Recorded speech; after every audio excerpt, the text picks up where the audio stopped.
Welcome, everyone. Welcome to this web seminar. My name is Evelyn Zabry, and I am the Assistant Director of Biological Chemistry Portfolio in the Publications Division of the American Chemical Society.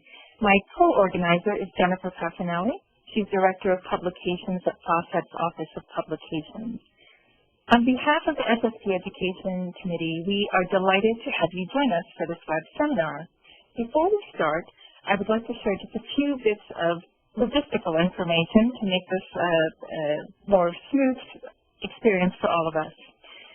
The seminar is being recorded, and all of the registrants will receive a link to the recording after the event so that you can review everything that we have covered in leisure as well as discuss it with your colleagues. After the event, you will receive an online survey. Please do complete this. It really does help us improve our future web seminars. We invite you to ask questions at any time using the chat function on WebEx.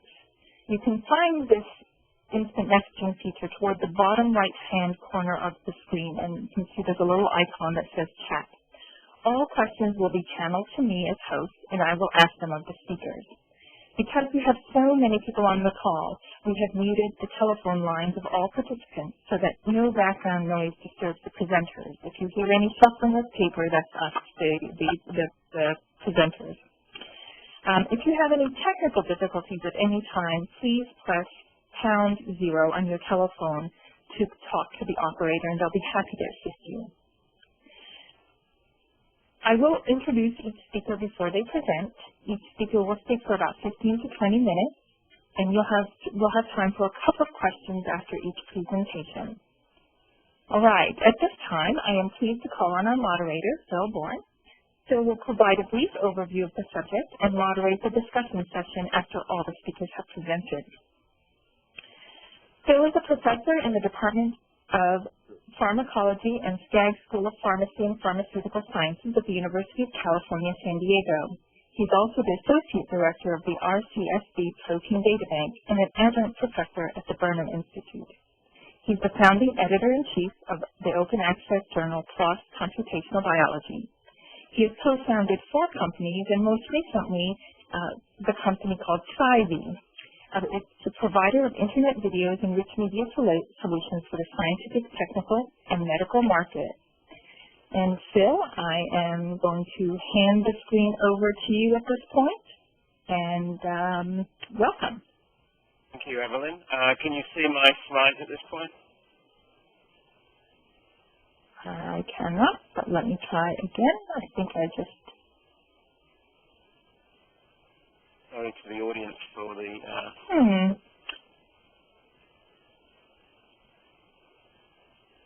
Phil, you are in fact the presenter. I have your role as presenter. Can you try again, Sherry? Well, it says... Let me just switch back, and I will switch back to you again. It's amazing how these things work perfectly when you practice, and then they never work on the spot. All right. And Jeremy. Yes. Can I help you help here, please? I am not able to give presenter options over to Phil any longer. It looks like Philip is the presenter. Okay. Philip? Oh, here, it's coming now. Let me try. Philip, what could you do is right-click on Evelyn's name.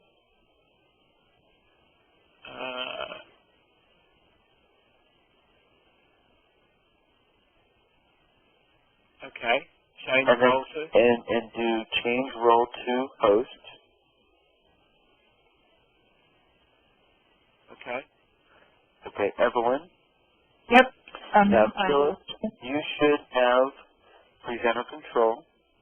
So you go up to share left top corner and do desktop. There you go. Okay. Thank you. All right. Thank you, everybody, for your patience, as Sorry Phil pointed out. It's all right. This worked beautifully in practice. All right. Take it away, Phil.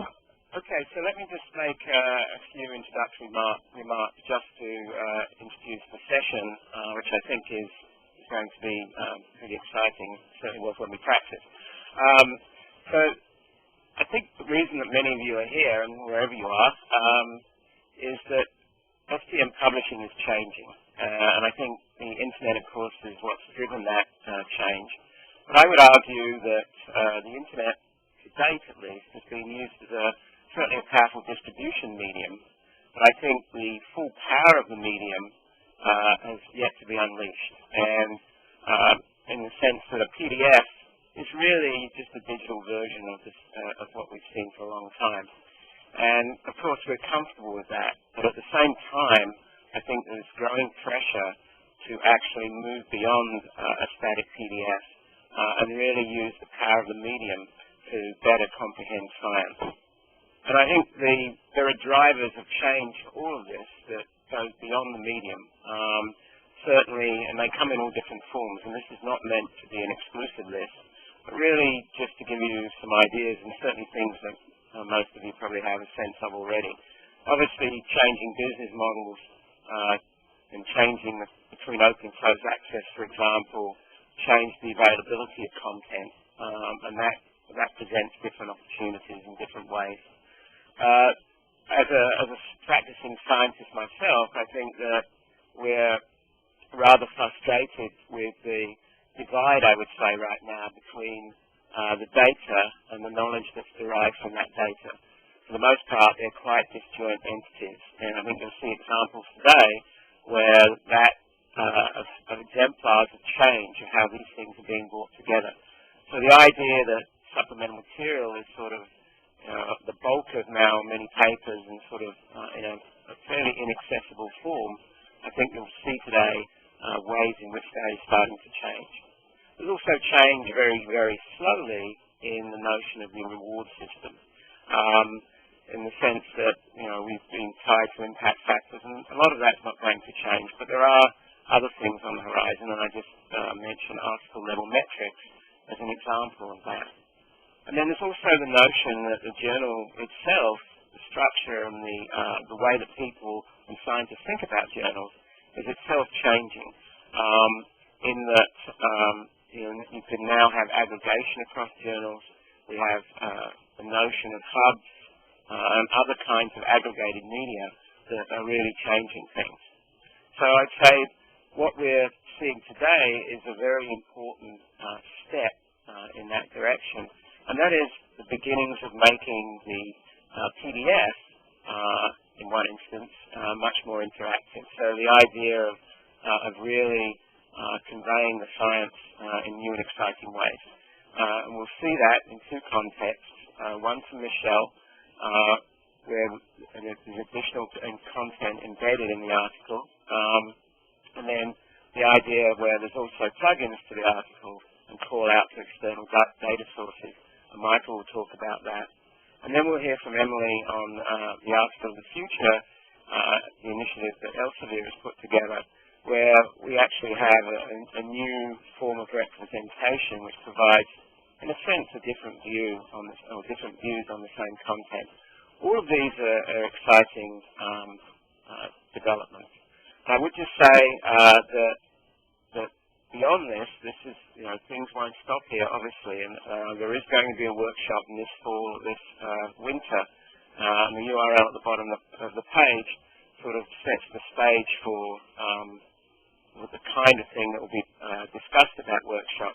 But it's really, and I just listed a whole bunch of people here who have committed to come, who I think are the movers and shakers in this space. And so I think we're going to see the kind of really innovative thinking that you will see today extended into the future. So with that, I'll stop, and at this point, I guess, Evelyn, we're handing it over to Michelle. Yes, Michelle. Michelle Borton is a graduate student at Harvard School for Engineering and Applied Sciences. She's pursuing a PhD in applied physics, and her focus is on 3D visualization and analysis of hemodynamic simulation data in conjunction with medical imaging data. Michelle was selected as a TED Global 2009 Fellow and was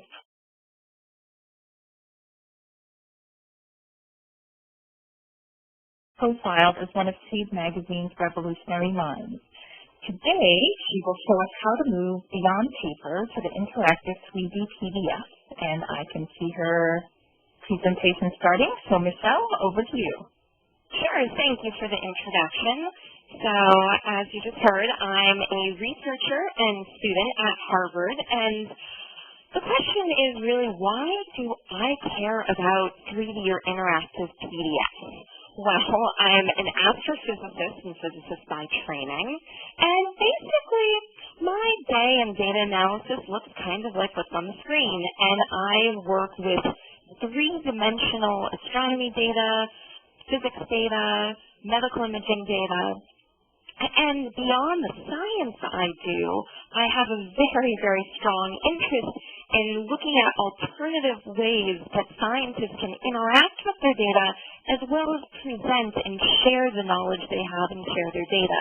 So I have collaborators and work on touch tables and touch media visualization walls. I work with people on stereo imaging, holography, 3D projections, and taking the astronomy data or people data and pictures and putting it into a 3D or interactive context.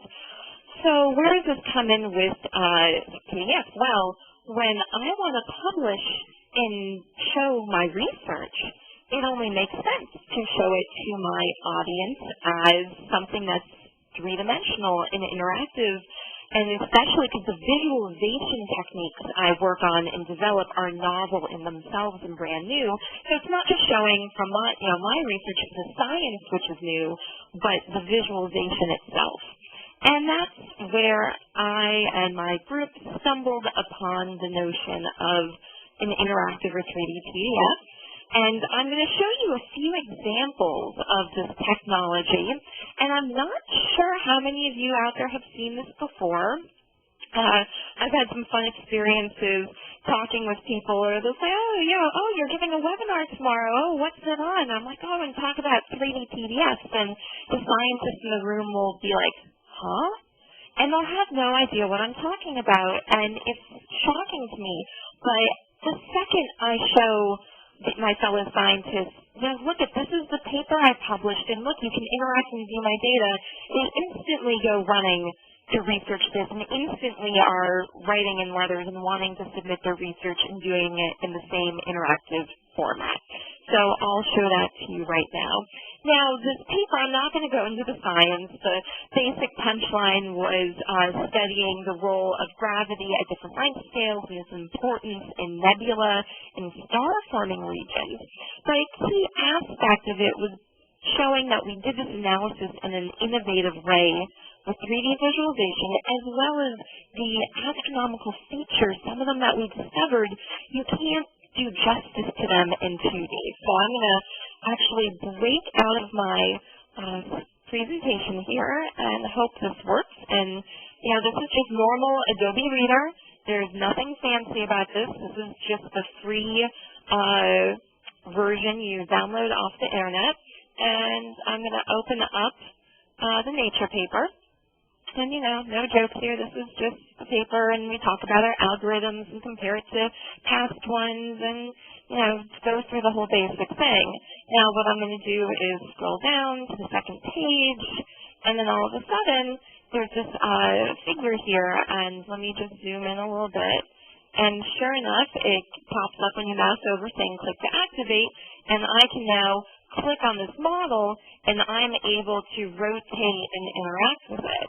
So, and on the side, just to give you an overview, when you mouse over an interactive element in a PDF, you usually get a toolbar like this, and it gives you some information. And on the side, you can access the actual data. I can turn the markers off, or if I want to turn, in this case, the outer layer of the nebula off, I can now start interacting with it. And we have these views here, and we built these in when we designed the PDF so that an astronomer can sort of go to the different canonical views, if you will, that they're used to looking at. Let me just click this. And what was great was we were trying to show people, look, this is how you would see it on the sky. That's not the case. When you look at this data in 3D, there's structure. fact that there's a break here is very significant, or if you were to rotate this in a particular angle and you see these holes, that these are possibly driven by cavities from outflowing gas and young stars being born, and you can't show every single feature even easily in a series of 2D snapshots. Now, just to show you the other options here, they have things where you can adjust the lighting or the rendering styles, so I can sort of change it. Oh, that one doesn't look so good. But depending on what you're looking at, it can make sense to have that as an option. And I'll show you another example in a second where it's you can have this be all animated step by step. Let's see, was there anything else I wanted to show you on this document before I move on? No, I will say this though, so let me zoom out a little bit so you can see this. And this one also is interactive. It's a side-by-side little buddy comparison, so we can show you what it looks like. Nature was really great in helping us put this together.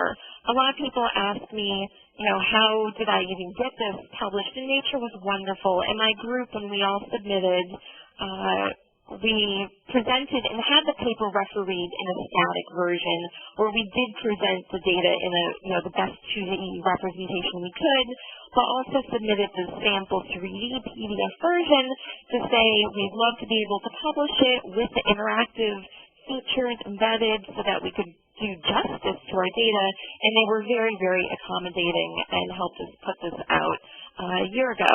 Now, I'm going to switch and open up another example, and this shows a little more of where the technology originated, which I'll get into more later, which is in the CAD in the industry and engineering world. So this is an example from my collaborators at Right Hemisphere, and I can actually, always when you do this live, it never works as you plan. Apologies. Close this and reopen it. Okay. There we go. So as you can see that you're actually able to go through and play. So if you were someone putting together this gear, then instead of just having static instructions from an industrial point of view, you can go step by step, get the instructions, see the visualization as it's changing.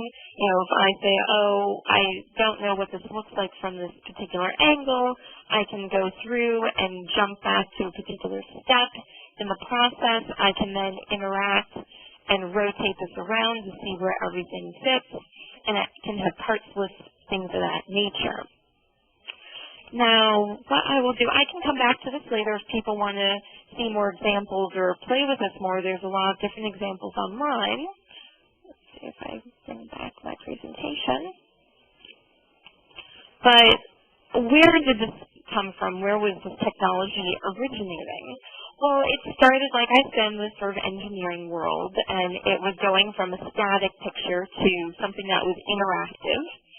And then this has been picked up and really boomed over the last number of years in aeronautical engineering, engineering in general, homes, building, architecture, even in the medical community. This technology is being picked up for things like surgical planning.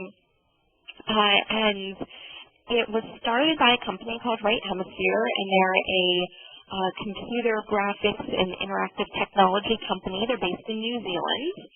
And they were the ones who originally developed this kind of 3D modeling and interactive technology.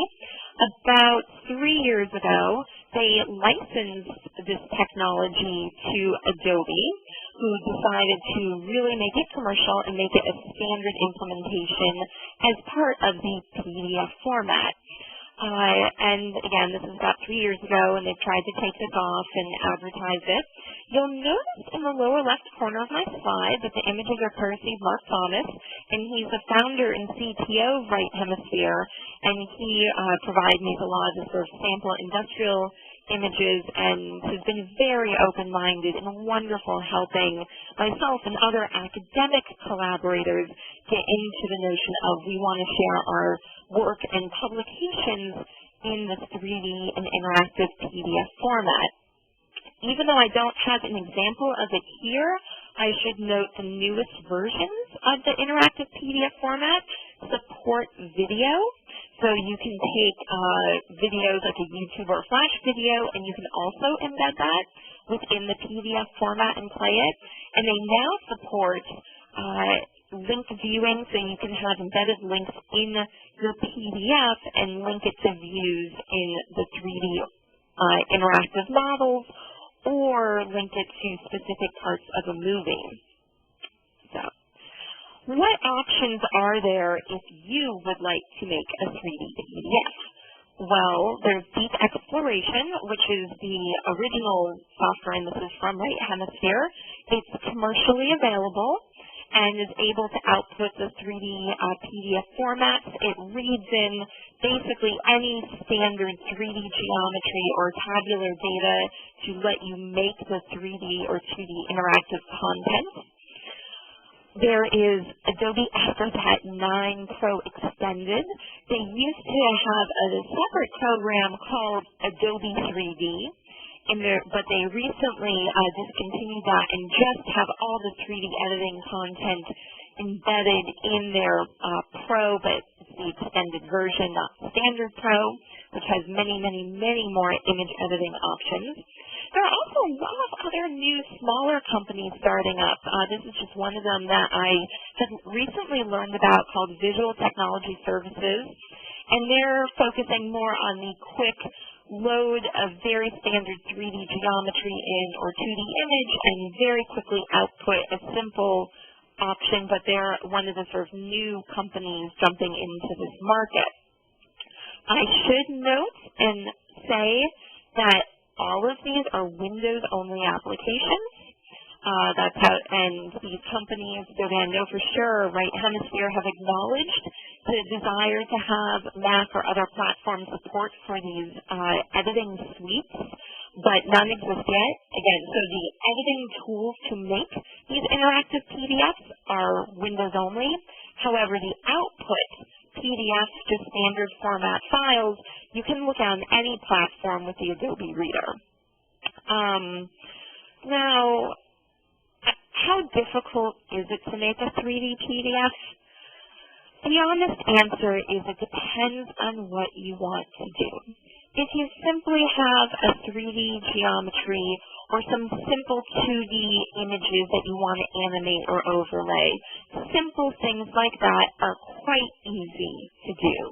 When it gets complicated and takes more technical expertise, or at least just more time to create one, is when you want to start embedding lots of complicated content where you have lots of links, or having the built automatic animation set up. Those are doable, but they require a little tutorial, a little practice, and some time to make them. Now, so why should the e-publishing community support these files? And again, I'm coming as my perspective as a scientist, as someone who's an author of these papers, someone who's a reader of these kinds of papers and journal articles.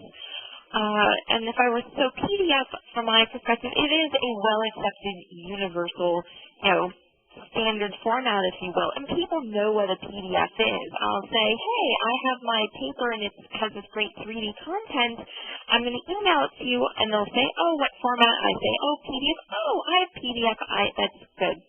And it's easy to use. If you send someone a PDF file, they know how, that, oh, this is something I can easily open. The files are viewable with free software, using the Adobe Acrobat Reader, which is very well supported by them. You can look at these files. And it's a silly little comment, but worth saying, that I really like these files and the interactive PDFs because you don't need an internet connection. And in this day and age, and basically we all walk around and have internet connectivity 24/7. That's not completely true. Or if I'm traveling or lounging around and I don't have internet, I can still access this article. I can still look at it and look at the data. It does bundle the data together with the article, even if it's not the raw tabular data. It at least lets the reader look at more of the data, and they can see what is shown and represented and interact with it. It's easy for the publisher to provide, meaning it's just a simple, bundled together PDF format and easy to link off of a website. And it allows the reader to interact with the data, and it gives the reader control. And I don't know how many times I've read a journal article where, especially when you're dealing with three-dimensional data, I'm like, oh, I wish I could rotate this or look at this from this other angle so I can more easily compare it with my own data. And I can do that really nicely with this kind of file. And it gives another form of narrative to the paper. And as a writer, this gives me another option to tell my story or give my argument in support of my thesis in my paper. I can say, look at this, and I'm going to show you this data. I'm going to show it to you different ways, and I'm going to be able to animate it and give a narrative story behind it. And these are some of the big things. Now, like I said earlier, a lot of people, scientists, computer scientists, public, don't realize the potential that, the PDF file format has and what options are out there. And I think if the publishers were able to sort of say, we will accept papers in an interactive or 3D PDF format, here are some tutorials, or here's links to more information if you want to make them. And I think if people knew that, they would be willing and able and excited to submit their work in this format. I recently submitted to a computer science journal and was very excited to see a little note saying we'd be happy to support and accept 3D PDFs, and that was really exciting to see. And since this nature letter that my group and I put together was published, I was really sort of hoping to see more journals, and I have seen other article samples where you have this beautiful interactive format, but I'm hoping in the future to see more of this, or at least other interactive or formats, PDF, HTML, whatever kind, because it really, really, really does enhance the science. So for some more information on the Astronomical Medicine Project, which are all the sample science images and papers I showed you today, and also for links to sample 3D PDF publications, you can go to the first link. And for more information on my work, you can go to the bottom link. And thanks, and if there's time, I can take a couple questions. Thanks, Michelle. That was fabulous. I had a question. So you said that the three examples of the programs, the Acrobat 9 Pro Extended and the other two, were only available for the Windows to edit the PDF. So I'm assuming that these also cost some, they're for purchase, right? Yes, they are for purchase. I have yet to find one that is free. The Right Hemisphere and the Adobe products are, commercial. They're on the order of a few $100s, less than $1,000, a few hundred, depending on how fancy and the different version you want is. As an academic, it's expensive, but Right Hemisphere has been really wonderful helping with the sort of academic and educational community. And for a commercial company, I don't think it's as big of a deal. But yes, they are for purchase. They're not free. Okay. And the other question that I have from one of our registrants is, what effect does this approach have on the file size, which is also a question that I had. So it does. That's a very good question. It does increase the file size. So embedding the movies or embedding the 3D models, it increases it by the PDF I showed you, the nature paper, with the 3D content is about 7 or 8 megabytes. If we did not have that, it would have been more in the order, because there are a lot of high resolution images, maybe 1 or 2. So it does increase the file size. There are tricks to sort of down-resing the videos or smoothing the models, so you can work to bring them down, but it does increase the file size. Okay. And then we have one more question from our audience, and it's going back to the interaction with the nature staff. How involved were they in guiding the styling or the content of this 3D content? And once you had that 3D PDF, was it shared with the reviewers? Yes. So it was interesting, and we were the first group to have to be published, if you will, like in Nature, a major science journal, with the sort of 3D content as the official referee journal publication itself. The way we did it was we submitted standard format 2D static version for the refereeing process, but we did include a supplemental sample 3D PDF with a version of the figure I showed you that was interactive, and said, you know, this is what we'd like to publish. Here are all the advantages, and here's how it fits into the narrative of the paper. And in the refereeing process, we were not judged, if you will, on the 3D content. Got some suggestions, but it was really up to us as the authors to put it together, I think. And then, we went through it. And then for the publishing phase itself, the way we did the PDF was giving Nature the content in their standard format. Basically, they did the typesetting, put it together, and left, and we had a static version of the figure, and then afterwards did essentially a post-processing step, if you will, of the Nature staff helping and taking the 3D content and overlaying it onto the 2D image where it belongs.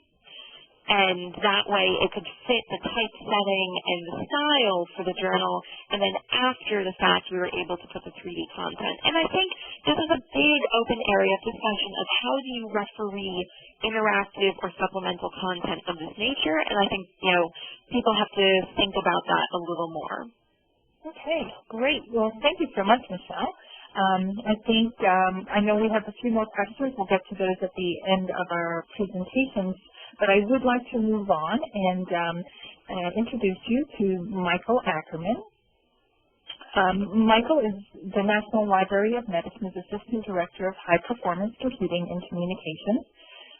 That group provides guidance to the National Library of Medicine's Telemedicine, Distance Collaboratory, and Advanced Networking and Imaging interest groups.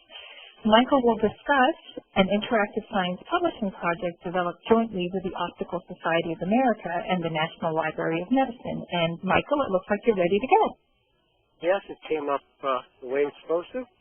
So let me introduce this and explain this project that we did with the Optical Society of America. My co-investigator for this is John Childs at the Optical Society of America, who is head of their publication in the area. Well, how do we get into this? And what are our goals? Well, our goal here at the library is to evaluate the educational value of ISP, as we're calling it, Interactive Science Publishing, in a real journal, and to explore the problems of archiving, because ultimately it's the NLM in the medical community that has to do the archiving. This would involve, as part of the goals, to develop software to give the authors the ability to submit and, of course, to review, and to tell us and give us feedback as to how this whole thing goes together.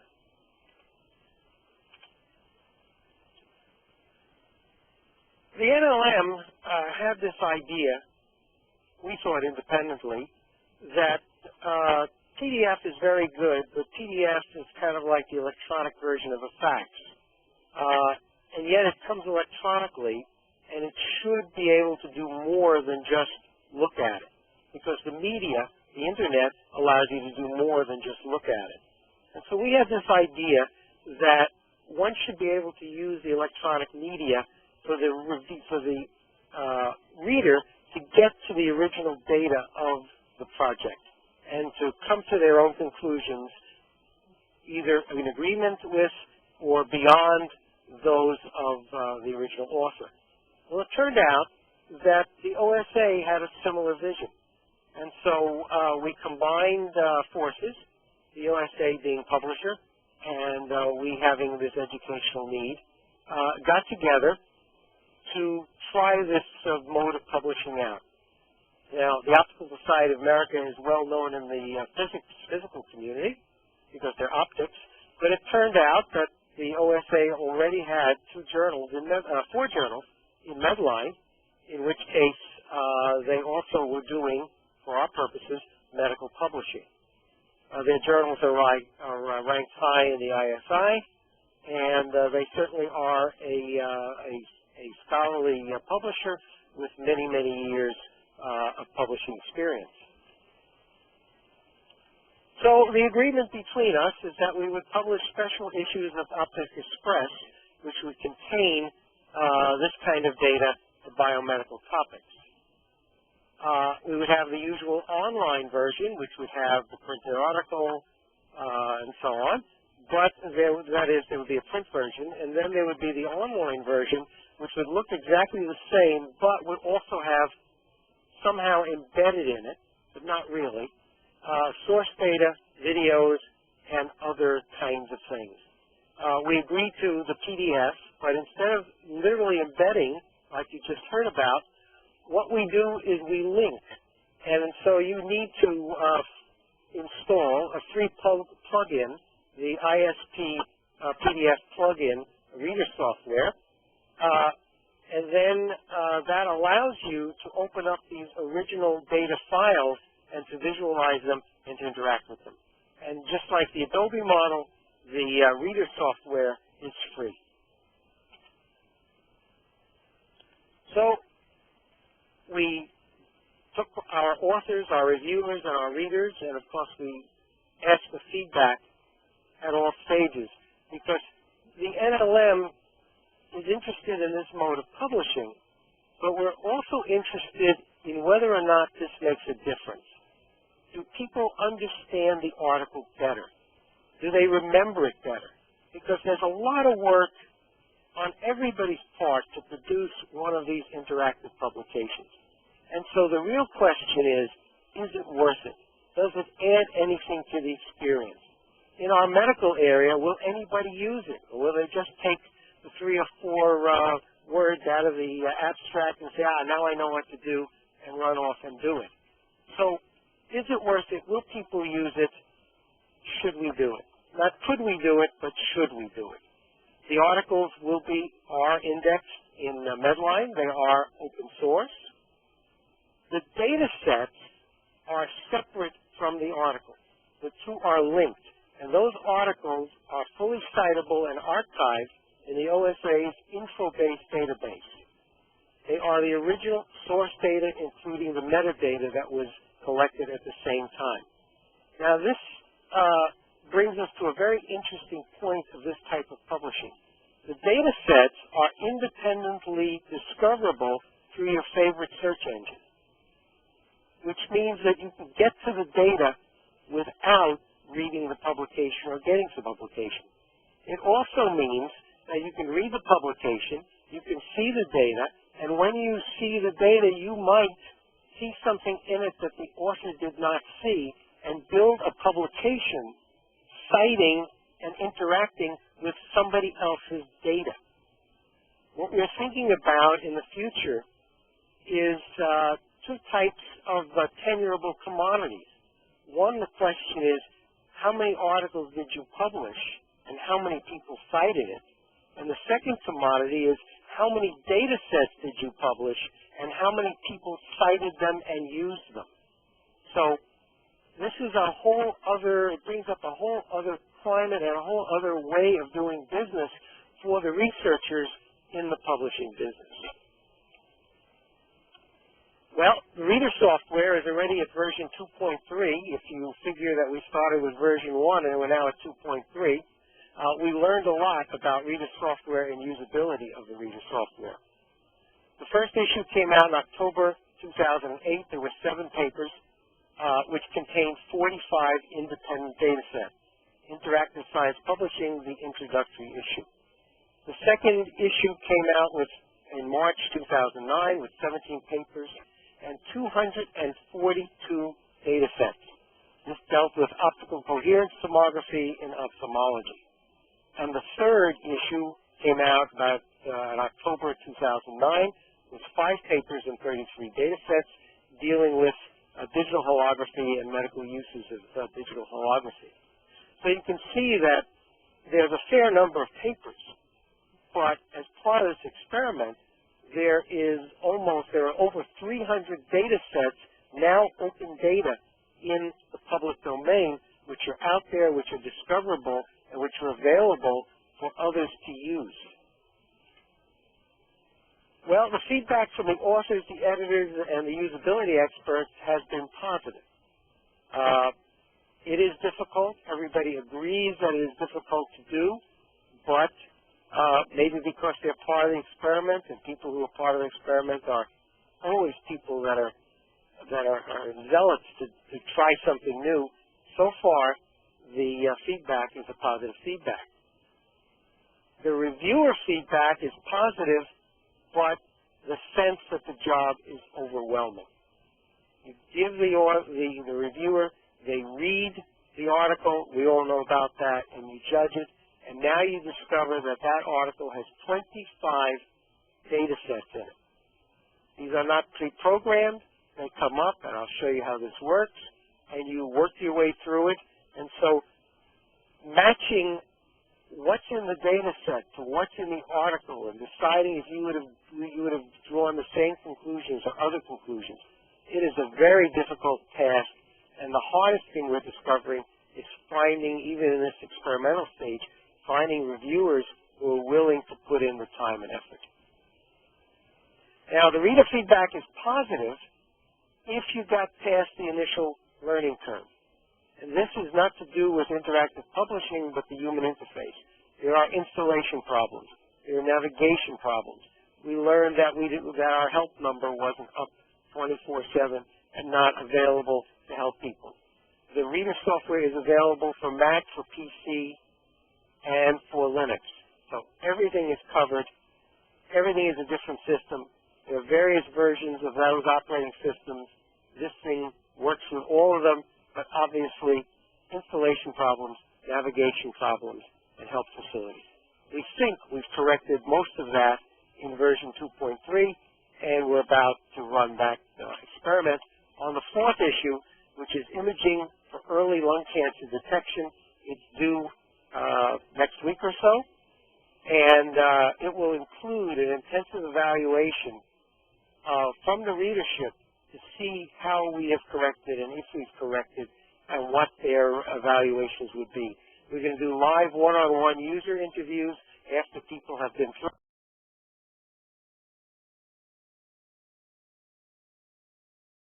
through it, and users will receive pop-up menus and pop-up questionnaires, and we hope that they will not disregard them, but they will help us in what we're doing so that we can get feedback as to what problems they're having, but most important, is it worth the effort? Did it make a difference in their understanding and their retention of these articles?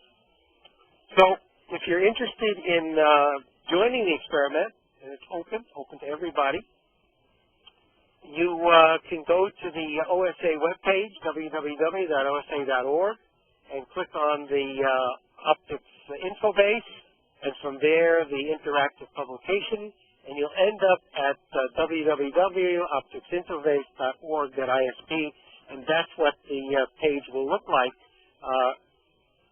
You can also go directly, but I've given you the listing so that if you don't have that in front of you, go to the OSA and follow your nose to this page. Now, when you go to that page and you scroll down the page, you'll notice it says here that you can get the ISP software. I don't know if you can see my my little mouse arrow, but if you can, right up here at the top, you can get the software, and you can go to these various issues, and I have chosen to go to the inaugural issue and go to the title page to see what's on it. So I clicked on that. So far, this is standard web technology, and I come to this page, and I will choose to go down to the 3rd item, applying anatomical optical coherence tomography for quantitative 3D imaging of the lower airway. And again, it reminds me to get the ISP software if I already haven't, and I can get the PDF. And you'll see the PDF is your typical PDF, 229 kilobytes, your typical small-size PDF, because the PDF contains the embedded links, not the original data set. So I will click on the PDF, and in my PDF reader, up comes the page, looking just like any other. The only difference being is there's an extra line in the PDF, which is down here, the little diamond at the bottom, data sets assorted. If you go, associated. If you go here, you will go to the library of all the data sets directly, to all the data sets that are in this article. But I choose not to. I've loaded the software, and I start reading the article, and I scroll down reading this nice PDF article. And by the way, if I decide to, you can see here I've gone to the, sorry for the confusion, I've gone to the data set page that contains all of the articles, and you see that there's stuff here all about the journal itself, but then here are the actual data sets. Here it is zipped, and yes, it's a megabyte, 1,000 kilobytes, or that's the previews. If you want to see the entire thing in zipped form, it's 151 megabytes. So these data sets are original and large, and you don't have to do it this way unless you actually want to load it onto your machine, in which case it's gettable.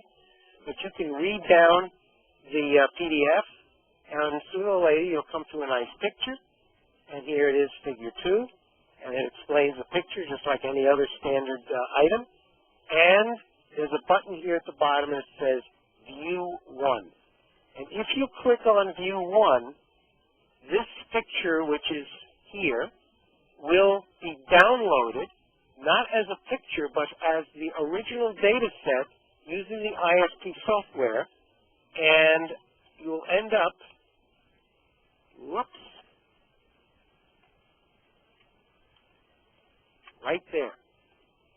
And so that is exactly the same as you saw in the PDF, except that this is the original data, which has been downloaded off the website, and this is live. So if I go up here and I click on the window and level, and I pick this item up here, I can move my around, and you see I can window and I can level all the pictures.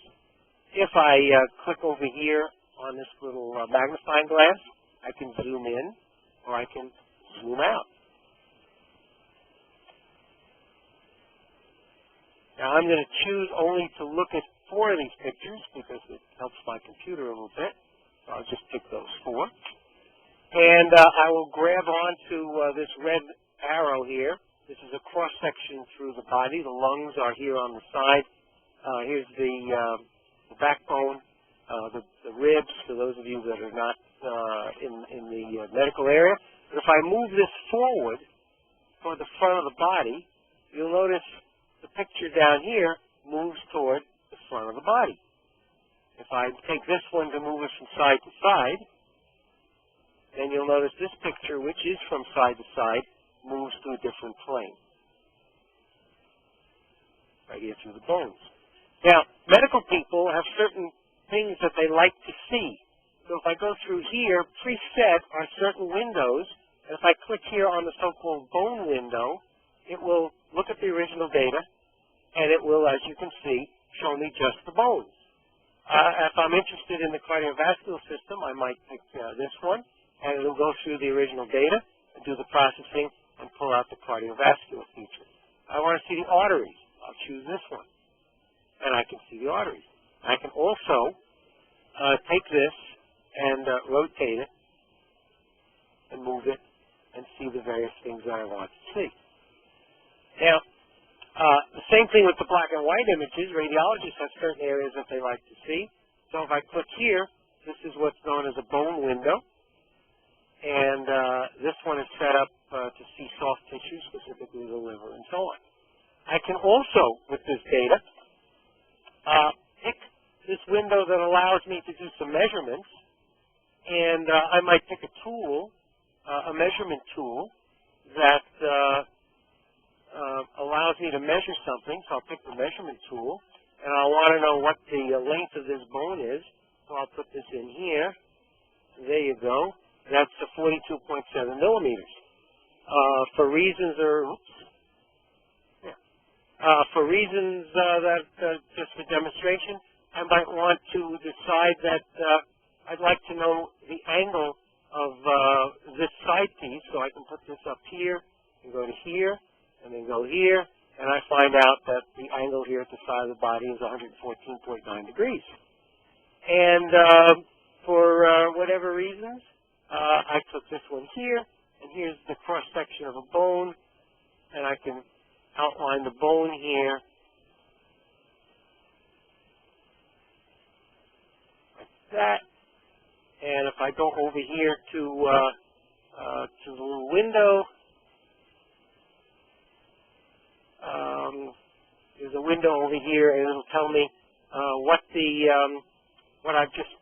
size is that I've just seen, and what that sort of thing looks like.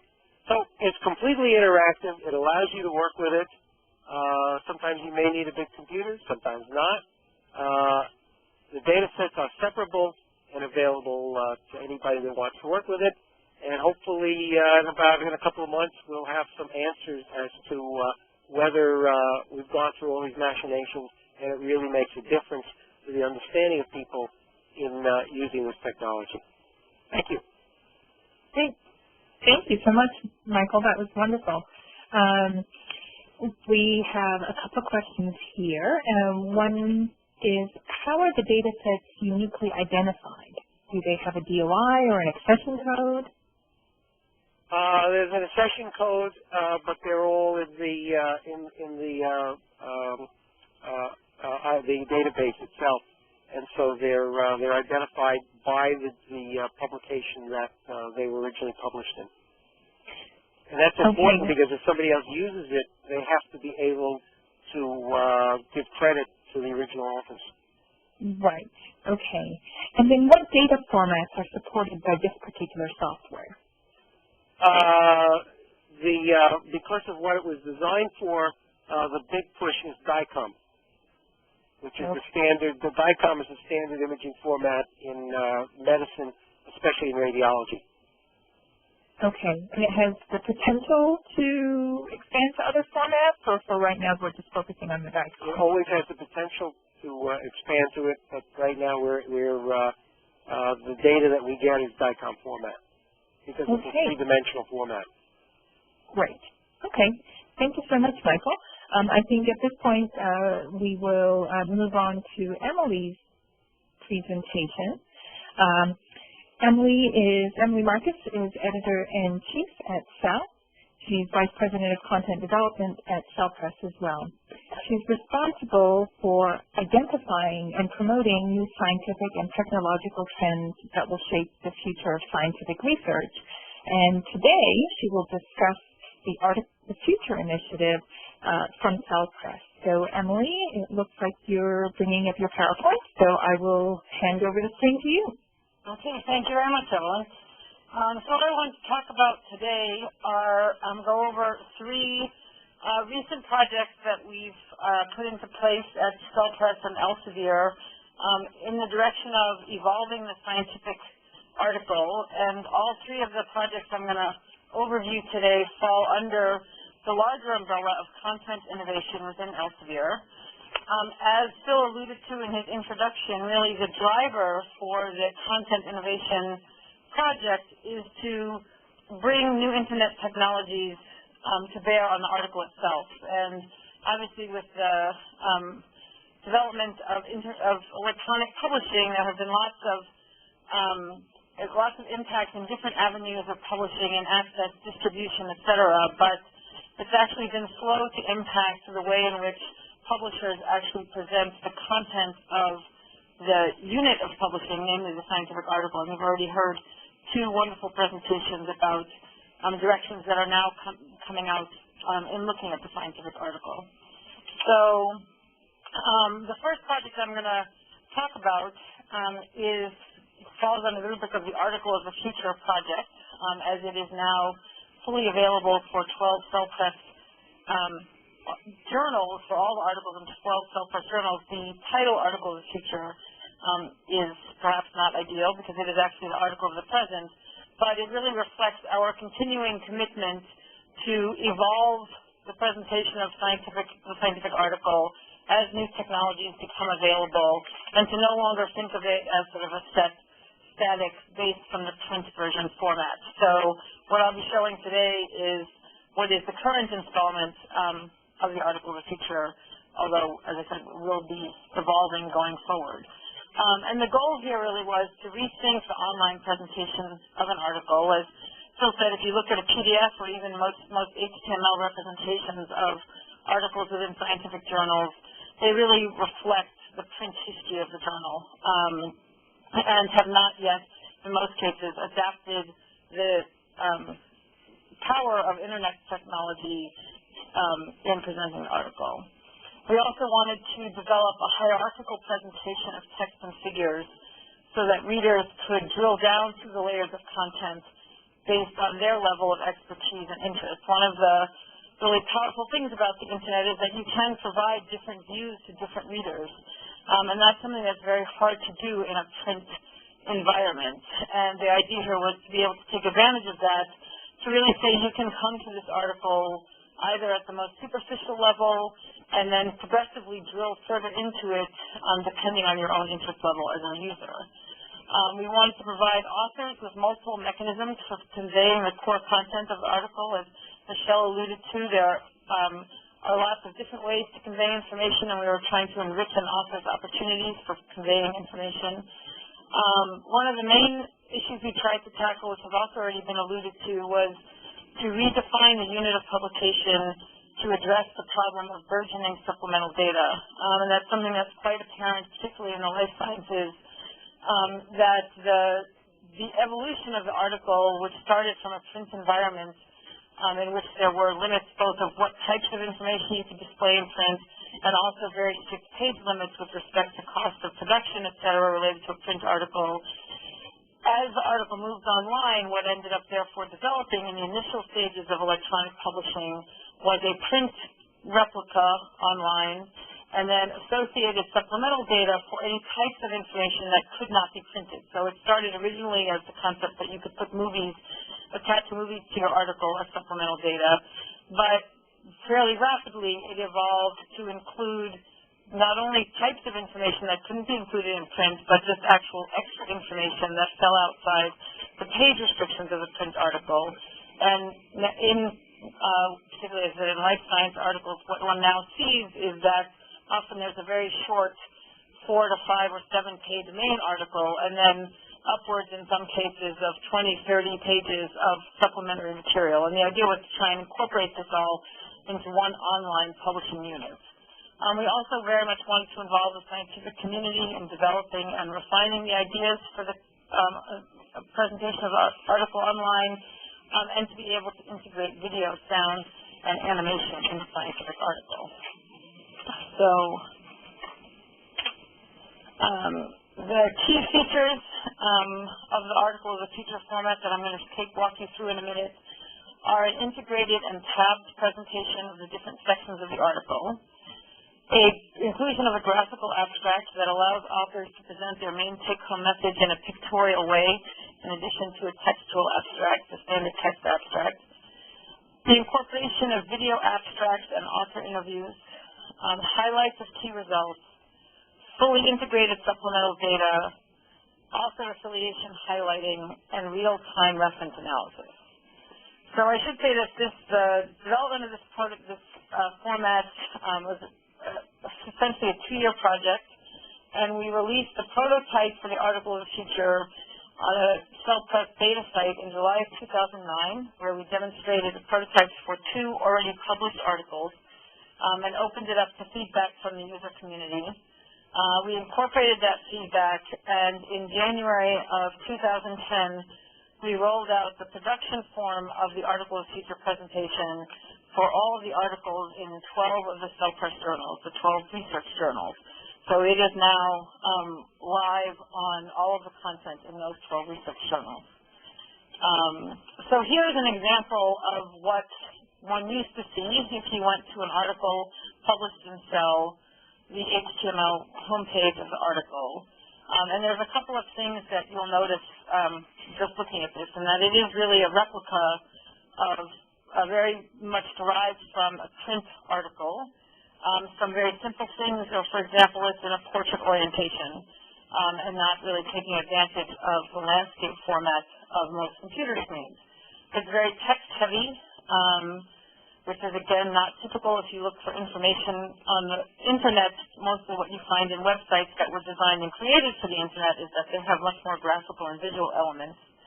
And a fairly simple thing, but about 25% of the page is actually taken up by the list of author affiliations.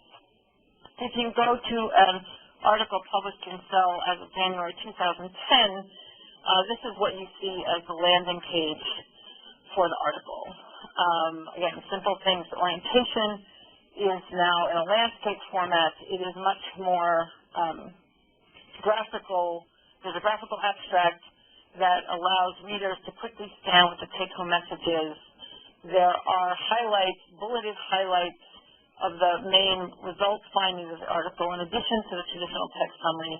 And there's a tabbed interface at the top where the reader can go directly to whichever parts of the article are of most interest to them.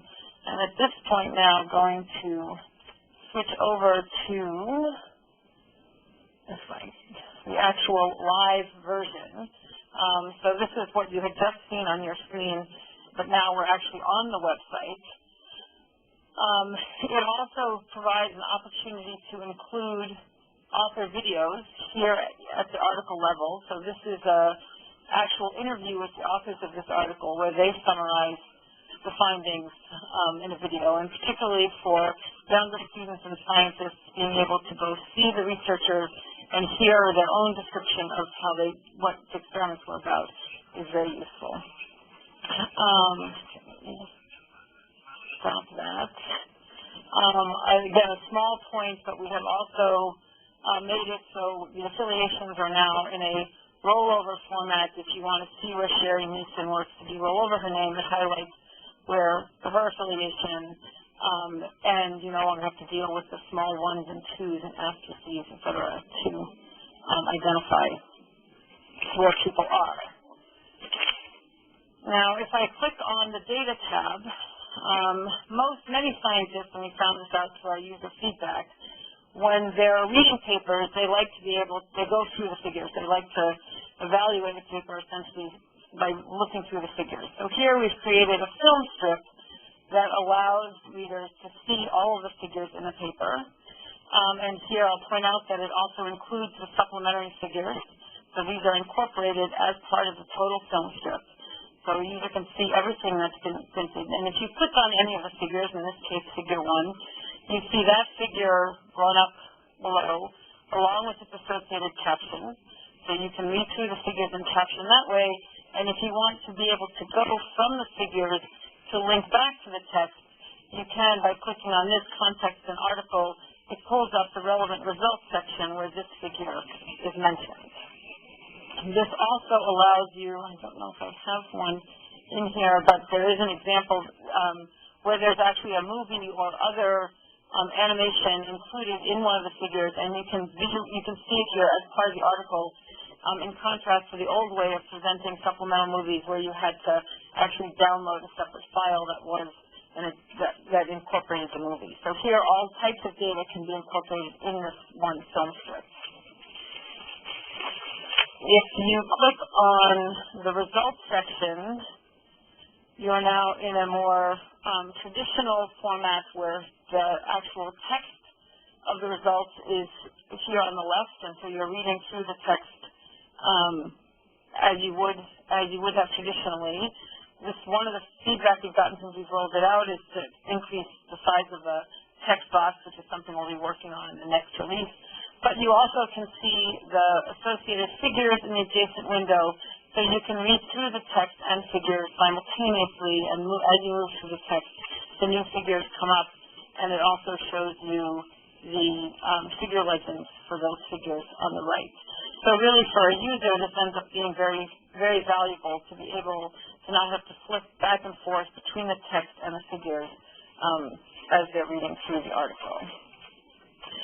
I mentioned that some of the supplemental data that we end up having in Cell is actually enhanced and more in detail experimental procedures. We've now incorporated that supplemental information directly into the experimental procedures that you view at this level, where a user has the opportunity to read the overview of the experimental procedures, which goes through what we define as inclusion. In the overview is all of the information that is necessary for a reader to understand the data that are presented in the figures and how they were collected. And there's also an extended view of the experimental procedures. And in here, in this version, in the extended view, the author is required to include all of the information that's necessary to actually replicate the experiments. So this is the information that would be of interest to a reader who's really very interested in the details of the experiments to the level that they might be interested in replicating them themselves. Now, let's see, what else did I want to show you? And finally, the last feature of the article feature that I wanted to demonstrate is in the references, we have real-time reference analysis. So this is the list of all of the references in this one article, and it automatically at the top presents a breakdown of articles by year of publication. And you might, for example, be interested just in the most recent articles in the field, or perhaps you're approaching it from a historical perspective and you actually want to know what's the oldest article that's cited and where did the work in this area begin with respect to how it relates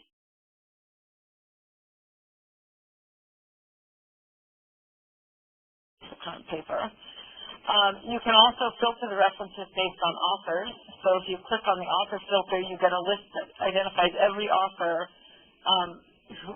in any of the cited papers. And this is very useful, particularly for finding things by authors who are not first authors or are not alphabetical. And if you click on any given author, then you pull up all of the papers in which that person is an author, whether they're listed in the middle or somewhere else. So that's some of the real-time reference information that's incorporated. I think that's that. I'm going to actually go back now to the presentation because this just shows that in the data analysis, in the data strip, you can include actual animations and movies and rotational structural diagrams. So this I've already presented to you in the results. Okay. So here's some of the feedback that we've gotten now that it is now live for 4 months. And basically, it's been very well received by the community. I think readers, authors are finding it very helpful to have alternate venues for alternate ways of presenting their main take-home messages, both through the research highlights, the short bullet highlights, and the graphical abstract, to be able to incorporate their supplemental material directly into the paper. Readers are finding it much more useful to be able to access the information they want quickly to assess which articles they want to read, and then once they've identified which articles they want to read, to actually comprehend and move through the article in an effective way. I want to take just a few minutes now to talk about 2 other projects that we've initiated recently. One is a project called Reflect, and this is a project that came out of Sean Donahue's work at the European Molecular Biology Labs, the EMBL. And it is semantic tagging for genes, proteins, and small molecules And we piloted this on 2 issues in October of Cell, where we took the content of the articles and ran them through the Reflect tagger and tagged all of the genes, small molecules, and proteins in those articles. And if you then click on one of the tagged entities, it pulls up an information box that provides additional information for that tagged entity. In this case, the information that's available, the structure, where it's subcellularly localized, what diseases, what organisms it's been identified in, and if it has any relation to any disease types. Depending on what information, it pulls this information from a long list of databases, and depending on what types of information are available for the entity, they're presented here. So obviously they would be different for a small molecule than they would be for a gene or protein. The genes include the sequence, proteins include the structure, et cetera. And we piloted this, again, collected feedback from users. There were some of the feedback we got suggested important changes that would need to be made before the users would find it useful and non-distracting. So we're working with the EMBL to improve the user interface and some of the tagging identification algorithms, and hope to be re-releasing it for Cell content sometime this year. And you've heard a lot about enhanced PDFs, and Cell has also launched a project using enhanced PDFs called Enhanced Snapshots. So snapshots are a feature that we introduced into the journal about 2 years ago. They are a 1-page, effectively a cheat sheet for scientists for topics, range of topics. And in each case, we identify a topic that we think it might be a signaling pathway. It might be a list of yeast genes involved in replication where there's a large nomenclature. And we create a 1-page sort of summary that identifies all the information that a reader might need to know about that topic. These have been printed for the past couple of years and available electronically in a PDF format as a standard static 1-page presentation of the information. And this year we've begun piloting enhancing the snapshots with, as Michelle had shown as well, incorporated. See if it's going to come up. It should, hopefully.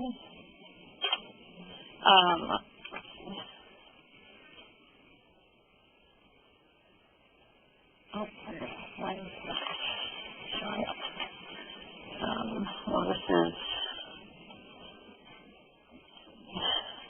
This is the snapshot as it would have appeared in the journal in print.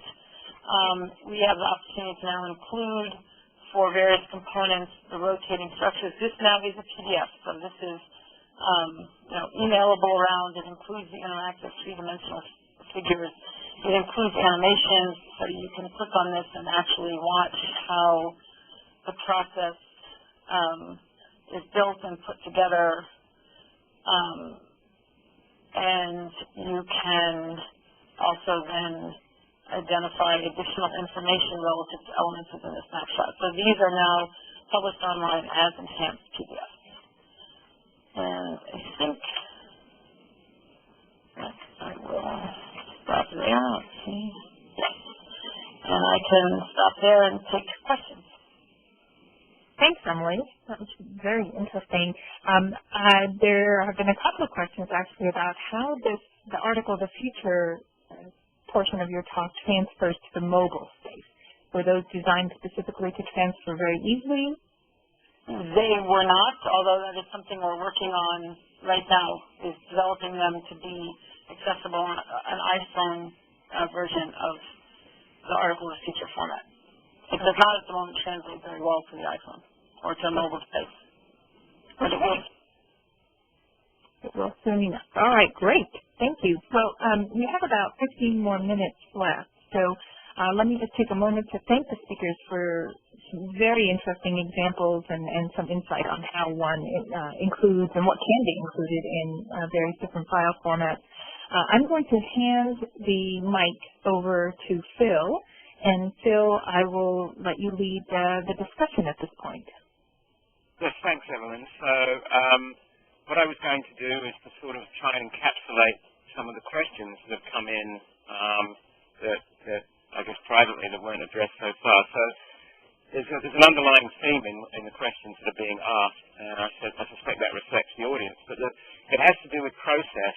So the first, this really I open up to any of the speakers to comment with respect to what they've been doing, which, by the way, are fantastic innovations, to comment on. The first has to do with how this affects the author.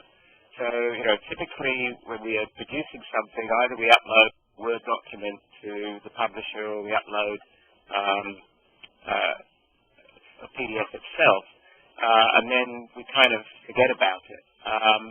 So in terms of what's actually provided to the publisher in each of these cases, what additional burden does this add to the author? Would any of the speakers like to comment on this? I mean, I certainly can. I know Michelle has already talked about it being that she is the author. And yeah, I can chat about it too. I can say for our presentation, I mean, the two prototypes that we developed were done, as I said, on articles that had already been published, and we did not require any additional information from the author to convert them to the prototypes. The main features that are additional in terms of what the author now supplies us with are the graphical abstracts and the article highlights. All of the rest of the linking and tab navigation, et cetera, is done on the production side of the standard documents that we receive from the authors, which haven't changed.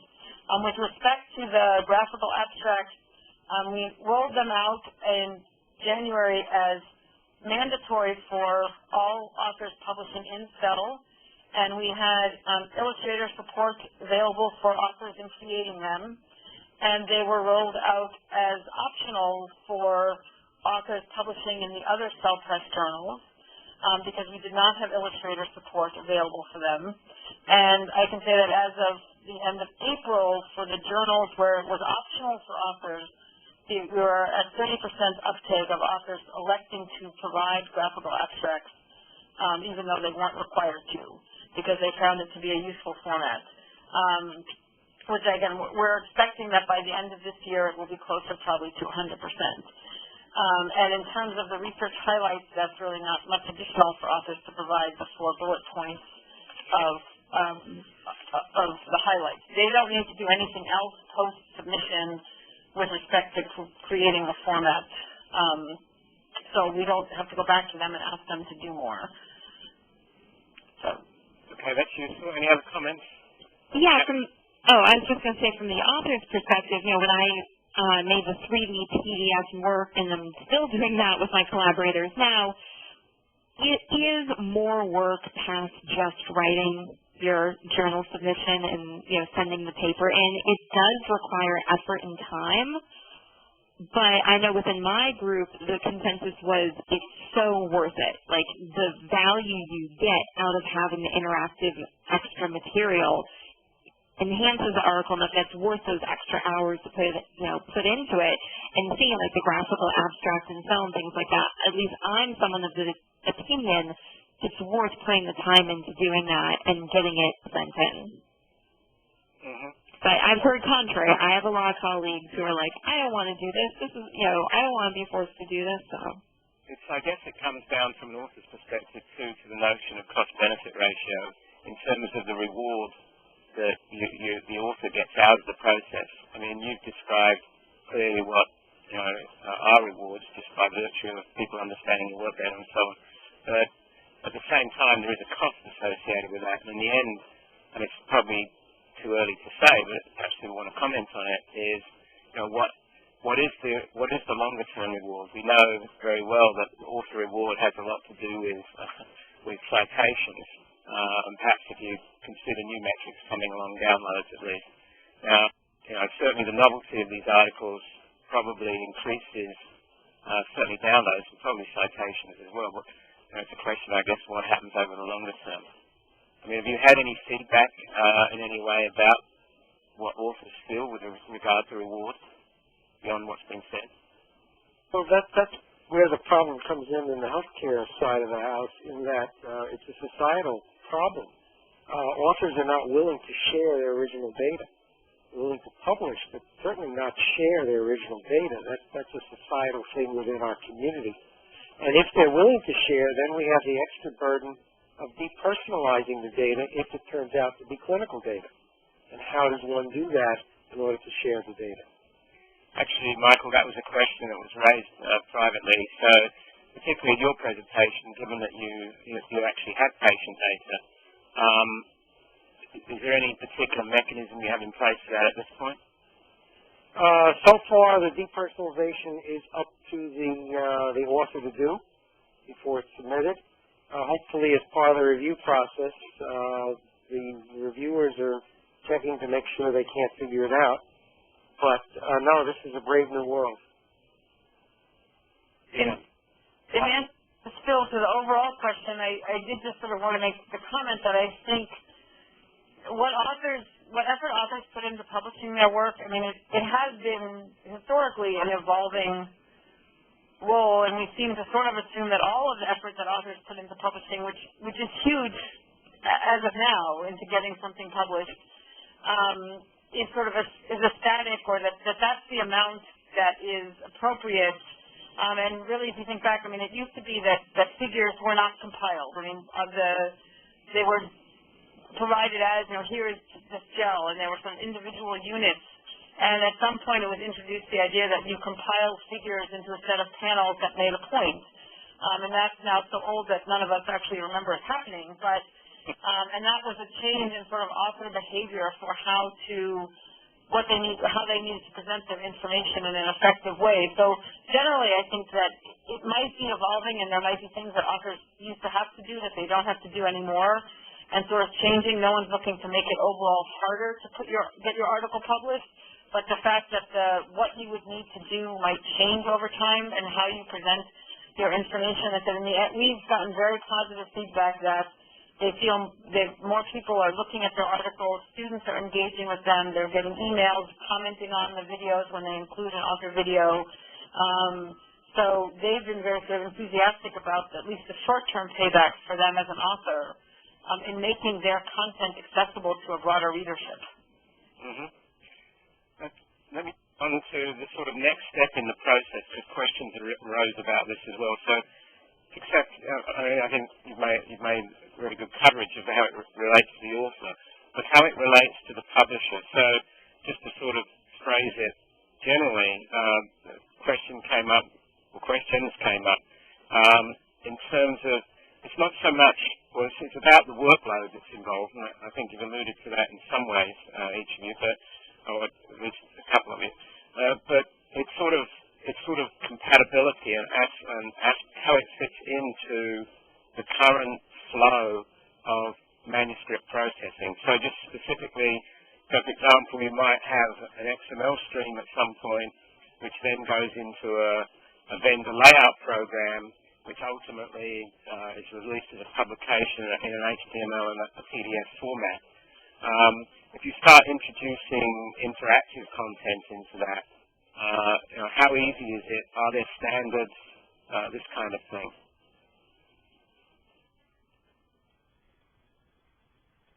Hello? Yeah. Sorry, was that specifically to me, or was that an open? No, it's an open question. But I think it, certainly, it's really a question to publishers. So I suppose it's mainly to you. But, I guess I wasn't completely clear on the question. So okay, let me try and convert to their through their DTVs to their rendering and their HTML and PDF renderings, and then the question was, if we look at sort of Michelle's article published in Nature as an example, publication, then the issue is how compatible is that with. Well, how compatible are these new additions to the flow of the processes that different publishers use? Do they use different tools and so forth to actually produce the final articles? And it's really a question of whether we need, the publishers need to have standards within this? I think it's probably a question that's coming from, potentially a smaller publishing house, that, clearly there's going to be a competitive situation here from a publisher's point of view. If this really starts to take off, as it appears to be doing, other publishers are going to need to do it, as well. And then there's a cost and a process involved in doing that. And, the question becomes, well, how well does it fit into my current workflow for processing manuscripts?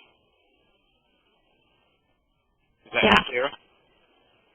This is Michelle speaking.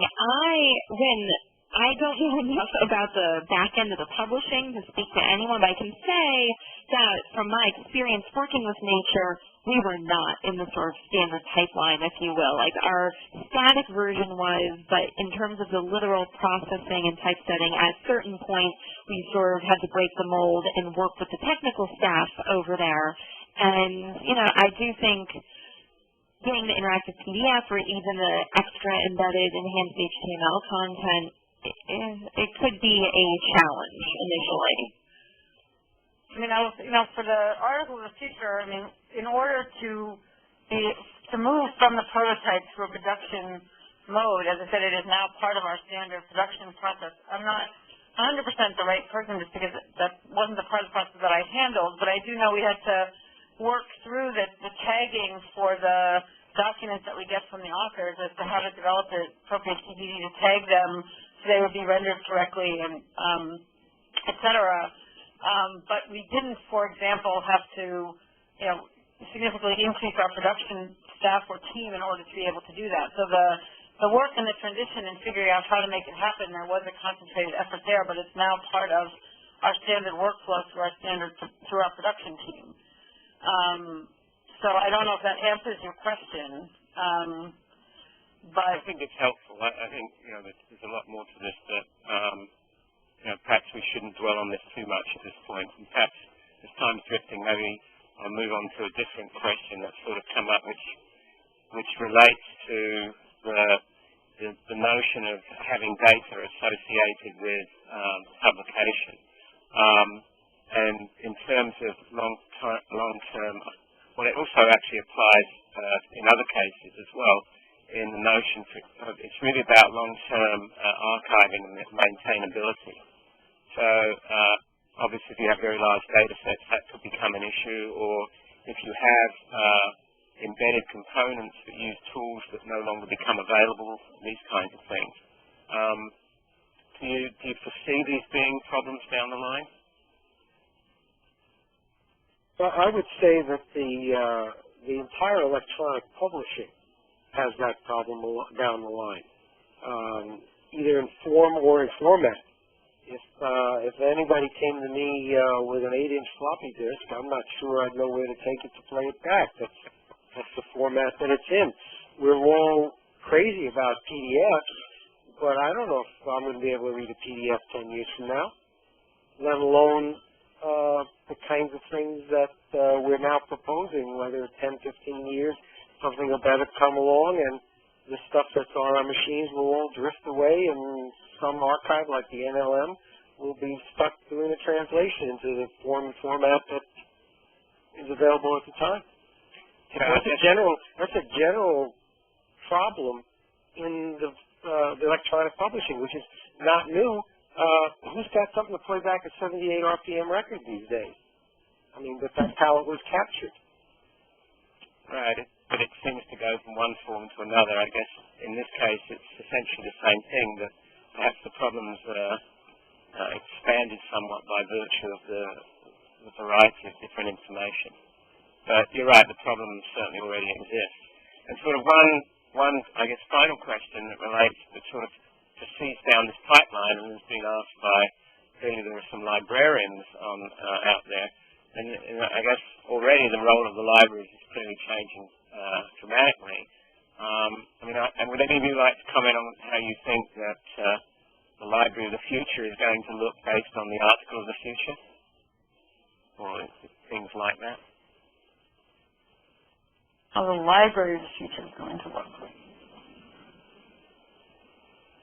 Clearly, in one sense, and this is already happening to some degree, is that librarians are becoming more engaged with the content in terms of allowing people within the libraries to make the most of that content. And this just sort of expands on that notion. I mean, I guess I'm not seeing in my mind, any immediate impact of how the article is presented online into what I envision the library of the future looking like, but it may be because I'm not a librarian. So, I mean, the sort of questions, particularly in, say, in Michael's presentation, the ability to use the tools, I think there's a certain learning curve and a certain expertise that's required. And I know everyone's trying to lower those barriers as low as possible, but questions still arise.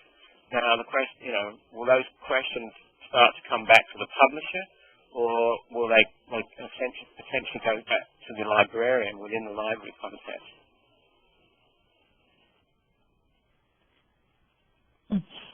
I mean, I would expect that they would that it would be probably shared responsibility for user education, but that there would be, as there always has been, a large role for librarians in that. I mean, that is,